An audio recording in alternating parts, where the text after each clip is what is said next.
Hello, my name's Tom. Today I'm going to talk to you about some of the work that we've been doing on cover cropping and try and explain to you how to get the best of a cover crop preceding peas in the spring.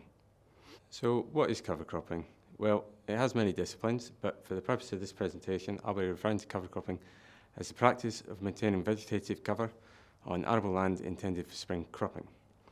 Cover cropping aims to retain and improve the availability of soil nutrients, whilst at the same time increasing levels of soil organic matter and protecting and improving soil structure, and potentially even assist in pest management.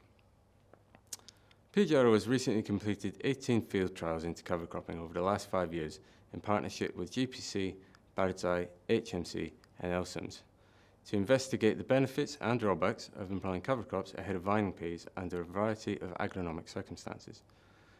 These trials were hosted in either Yorkshire or Holbeach Marsh and examined the effects of cover crops on various soil parameters, soil nutrient availability and vining pea development with a particular focus on vining pea foot rot.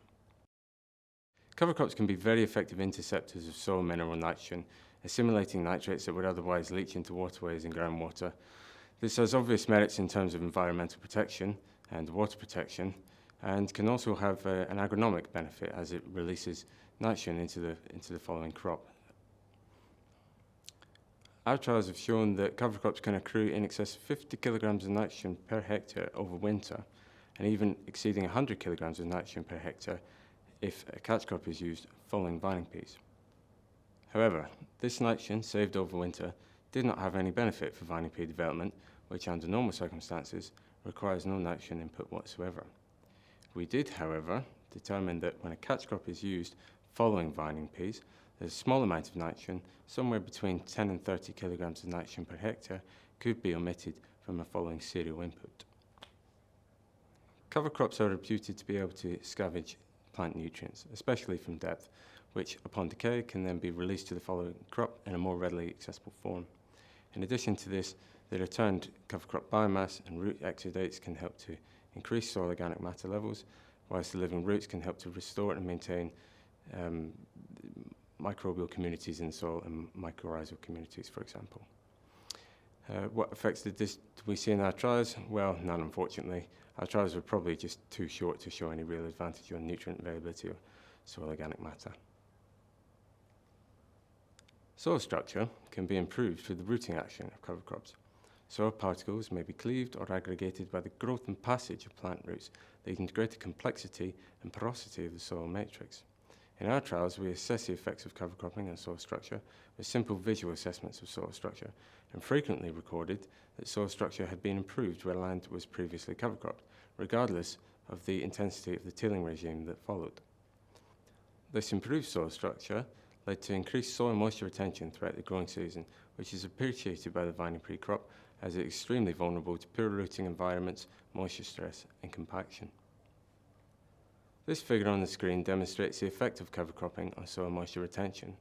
The yellow and green line show land that had been previously cover cropped under either light or heavy cultivation strategies compared to fallow counterparts. Moisture was retained through what was a dry spring, and the impact of flooding was reduced following a summer deluge where a cover crop was used. Soil compaction can be reduced by far-reaching cover crop roots. There are even some radish varieties that have been specifically bred for this purpose. Preventing compaction is very, very important when growing vining peas, as they're extremely sensitive to soil compaction, which can also exacerbate foot rot severity. Our trials have demonstrated that cover cropping certainly had strong effects on soil compaction, although these effects are very difficult to interpret.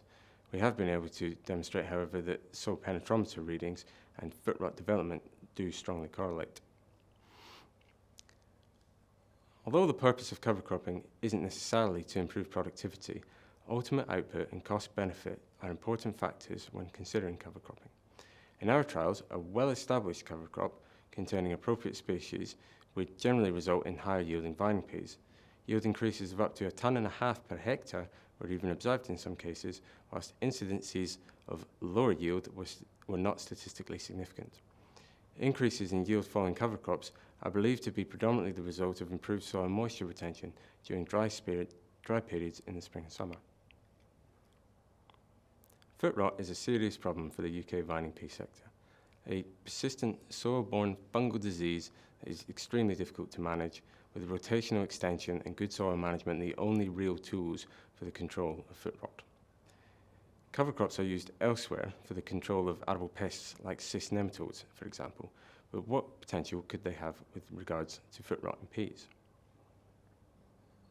Our trials have demonstrated that foot rot may be affected either positively or negatively, depending on the species selection. Where appropriate species are used, foot rot severity can be reduced slightly, likely due to the improvement in soil structure. This, however, is not a substitute for maintaining good rotational breaks.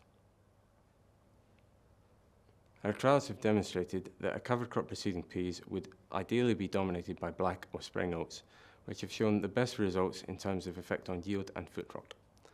Of course, a single species approach is not recommended, and we have also determined that species including Phacelia, linseed, borage, mustard, berseem clover, and winter vetch are also acceptable accompaniments to an oat-based cover crop. Phacelia in particular complements cereal cover crops well, as it has a distinct fibrous rooting habit, rather different to that of cereals. Legume species such as berseem clover and winter vetch were never shown to increase the risk of foot rot in the following vining peas, even reducing the severity in some cases. This may be the first field study which demonstrates this, whereas many had previously speculated that it would increase the risk of foot rot. Oil radish, however, was shown to aggravate pea foot rot, which contradicts what has been demonstrated in lab and glasshouse studies. We don't understand this phenomenon, and we're not suggesting that oil radish is a host for these pathogens, rather that through some unknown mechanism, oil radish makes pea foot rot worse. This has been demonstrated with 3 very different fungal species, Aphthymiasis eutyches, Fusarium solanae, and Didymelopinadella. Additionally, oil radish can be difficult to destroy successfully, and the large amounts of crop residue that remain are not really compatible with the vining pea operation. So how do you get the best out of your cover crops? Well, prompt establishment and destruction of a cover crop is essential. Ideally, a cover crop should be drilled in August, and preferably into some moisture, with care taken to adjust the drilling depth and rates according to the species used. A small amount of starter nitrogen, about 10 to 20 kilograms per hectare, can also be useful for accelerating the establishment of later drilled cover crops. The images here on the screen demonstrate the effect that a week or 2 can have on ultimate cover crop biomass. Early destruction is also critical. Ideally, one should aim to have highly deteriorated residues by the time of drilling. This helps soil moisture to stabilize and allows time for pests like slugs and aphids to vacate, and reduces the risk of bean seed fly damage in the following vining peas. If you're spraying it off, remember that you've really only got one shot. It's in winter, so you need to make it count. Wait for good conditions and do whatever else you can to maximize efficacy. If you're flailing or rolling or crimping, do be sure that you're not leaving significant compaction in your wake. For more information on our trials and cover cropping, visit our website at pgro.org, where all trials results are available to accompany a summary document describing our work so far. Thank you.